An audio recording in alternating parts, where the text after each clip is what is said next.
Hi, everybody, and welcome to another discussion about the global pandemic that we have with the coronavirus. Today, I feel really privileged to speak to a person that I've known for quite a while, Xandria Louw, and we are really going to be discussing some issues that happens around this COVID-19 disease that is not medical. So, Xandria, welcome, and I'm really privileged to speak to you, and it's just nice to have you online. Thank you, Schalk, for having me. And it's me. I really feel privileged to share this space with you and help our community and the community at large to think about what we're experiencing and how we can get through this whole and better in the end. Look, I think medically we hear all about the prevention methods. We do hand sanitizing and wear masks and don't touch things and cough in your arm and all those sort of things. But they're all physical recommendations. And, we are not just physical beings, we are emotional beings as well. And we really need to talk about our inner man and our physical and our emotions and how we're going to deal with it and how we're going to equip that through this lockdown time. Absolutely, Schalk. It has come to my attention that there's a lot that we can do to boost our immune system and make sure that we are not at risk for coming into contact with the virus out there. We can wear gloves and we can sanitize and we can use masks, but every single one of us are in the front line if it comes to the mental health exposure to what's going on in the world out there. And I think we suddenly, it just comes to my mind, we suddenly pushed into these situations, almost forced into situations of emotionally coping with each other, where we might have had issues that we've not dealt with or issues that, we sort of just pushed aside a little bit. Now we locked into one home, there's almost no way out, and you've got to deal with the children, with the teenagers, with relationships, and they weren't maybe that healthy, and even the healthy ones, they all really get strained. Absolutely. There's a lot of issues that just been popping to the surface, and we feel ill-equipped at handling them and facing them and working through that. We are so used to just getting on with stuff and focusing on what has to be done, but the more emotional work is not a priority in our normal circumstances. But now that we're facing an abnormal situation, we are facing that head on. And as you've been explaining through your series beautifully, if we are exposed to a virus physically, we can expect a certain cluster of symptoms. We will have a fever, there'll be sneezing, there'll be body aches, there'll be fatigue.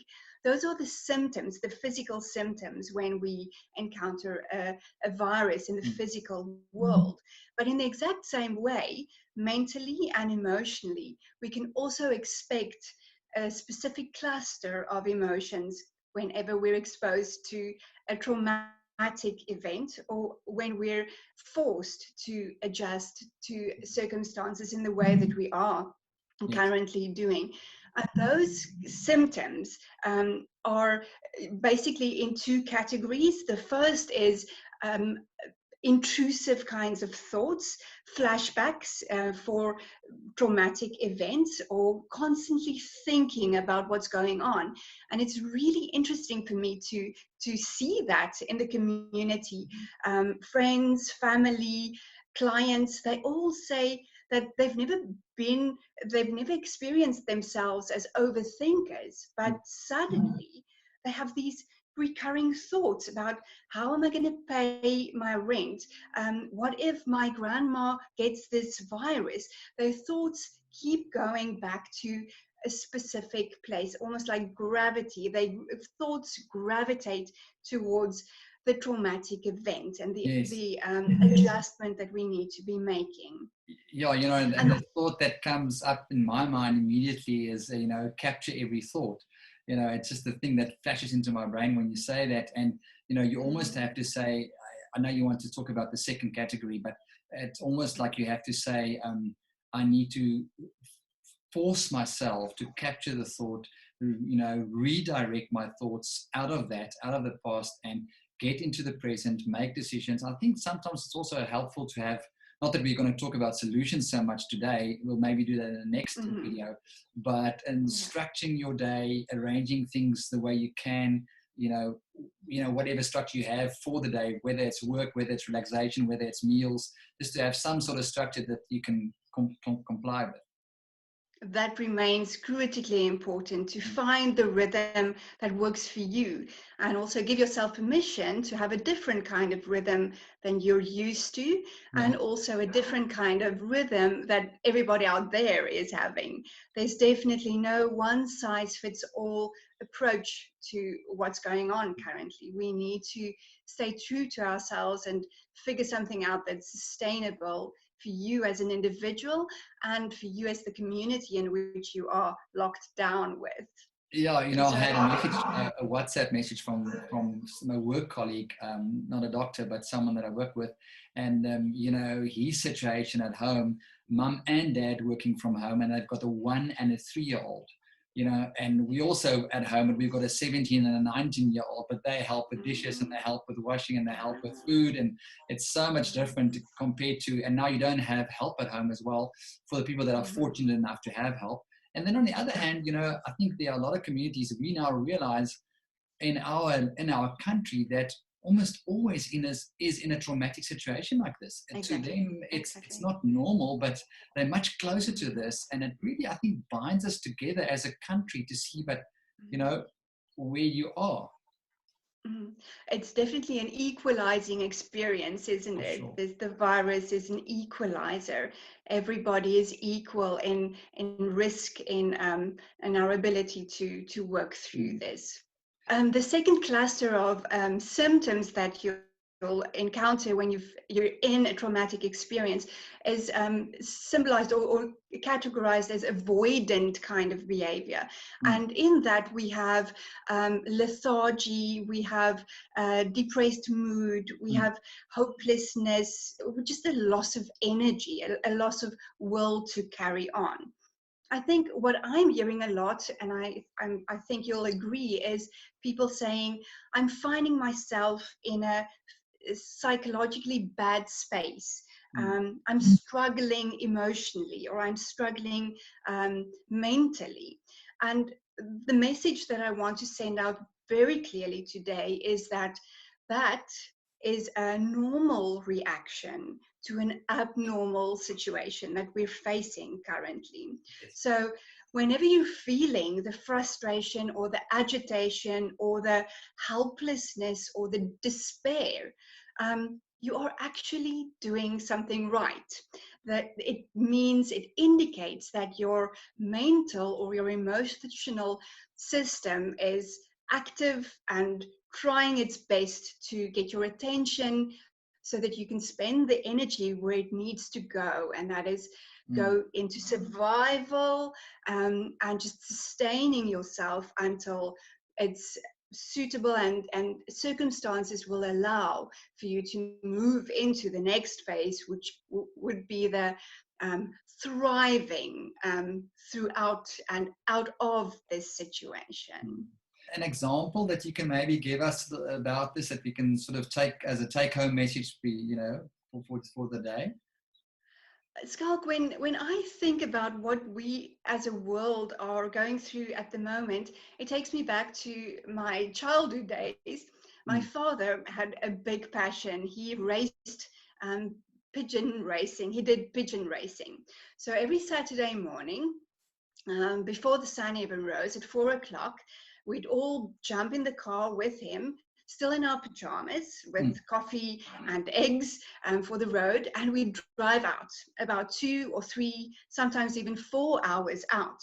And then he'd find a spot, and that would be a spot that's clear, there's no telephone lines or power lines that would disrupt the pigeons, but he'll stop beside a tree or somewhere, and we'll all get out and we'll hold our breath, because we know in a moment's time he'll let that he'll open the cages and we'll see something spectacular. We'll see cooped up pigeons flying out of there, and it's almost funny how you could see that they'll fly out there And then for a moment, they'll register. This is, where are we? This is not the plan. What's going on here? And then gradually you'll see what they do. And what they do is they form, they go in format, and they circle and they circle and they circle until they've grounded, until they've reset their compass. And then most of them, like one man, will find their direction and they'll gun. And then the race is on. And we'll jump in the car and we'll race back home, because the pigeons cannot win us. And we'll know that they'll have to be prepared for this journey. They'll not be able to make it in one go. They'll have to find safe spaces to rest and to find sustenance. And they'll have to be very careful to protect themselves from predators and all human kinds of encounters that they would possibly encounter. So why this story? What is the relevance of that for me? Firstly, I think those pigeons, the moment that lash is opened up and they're out there, they so have to connect with their courage. They have to connect and remember who they are and what they're capable of. They have to tap into that innate capacity to work through difficult situations, finding their way. And that's my number one thing that I'd like to remind each and everyone out there of. Whether you're 1 year old struggling to start to walk, or whether you're a grade 1 struggling with learning to read and write, and whether you're a CEO of a company trying to keep a business afloat, no matter what your role, courage is what you need, and courage is what you have. You are wired for this. We as human beings are wired for a bit of adversity. So we have that. And then secondly, these pigeons have to be, they have to give themselves permission to struggle. Circling and circling and circling means that they're okay with being frustrated, not knowing how this thing is going to work out. Is it far home? Is it going to be an easy journey? They don't know. They have no idea. But they just simply do the next thing. This is what they need to do now. Being frustrated, being agitated, being sad, that's all part of figuring out what we need to do next. And then for the journey, they need to have perseverance, and they have to bring their A game and allow themselves to be just pigeons or just human. Rest whenever they need some rest. And for each of us, rest is something different. Some people need to do the 2 oceans in the driveway. Other people need to listen to music. Others need to create the most beautiful pottery or mosaic work. Each of us does that on our own terms, and we have to give ourselves permission to do that, and others to do them as well.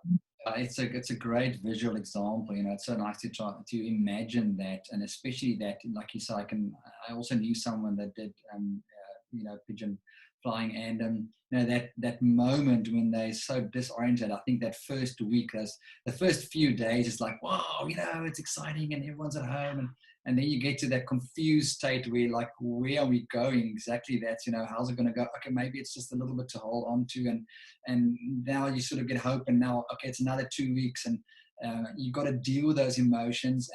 But yes, I think it's amazing to just steady yourself, ground yourself. I really like that.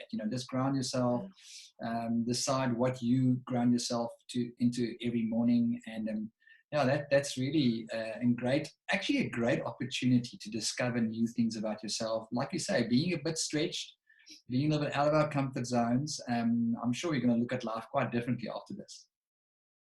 Definitely, and we hope so. We hope that we'll find the good in the situation and build on that, and forget about the hardship that it brought. Yeah, and thanks. And I also want to remind the viewers that as physical health is available for us, you can phone someone, WhatsApp someone, or you can phone a call center for whether it's the National Health System, and get your physical health looked at. It's important to also pick up the phone, try and find out there's definitely help out there. A lot of people are available to talk to.